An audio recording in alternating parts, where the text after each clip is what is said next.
শুনছেন নি ভাই, কি একটা সর্বনাশ। জামাতের এক মুরব্বী কম্বল দিতে যায় এক বেডিরে দর্শন করছে, নাউজুবিল্লাহ। আরেক বেটায় ও তো নেত্রকোনা জেলা জামাত আমির, ওই ভদ্রলোকে এই জান্নাতি যে মাল আছে না, ওই যে বোতলটা ই করে, ছোট ছোট বোতলে এই যে এনসিলে ফেন্সি এগুলি কি কয়, ওই সম্ভবত ইন্ডিয়া থেকে আনছে। মানে ওইখানে ওইগুলি আসি ওনার লুঙ্গির তলে, কারণ ওনার তো লুঙ্গির তলে তার একটা অভ্যাসটা পালো, ওনার তো লুঙ্গির তলে রাজনীতিবিদ। ওই ভদ্রলোক লুঙ্গির তলে কইরা ওই জান্নাতি মধু আছে না, ফেন্সিডিল, ফেন্সিডিল আনতে লাগছিল, পরে পুলিশে ধরে ওনারে খাপান দিছে।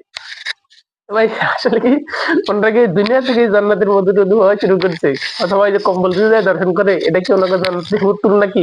ভাই এগুলি একটু কেন তো। আসলে ভাই এগুলি তো মানে মজার জিনিস। যদিও নাউজুবিল্লাহ দর্শন করা গুনাহ, কবিরা গুনাহ।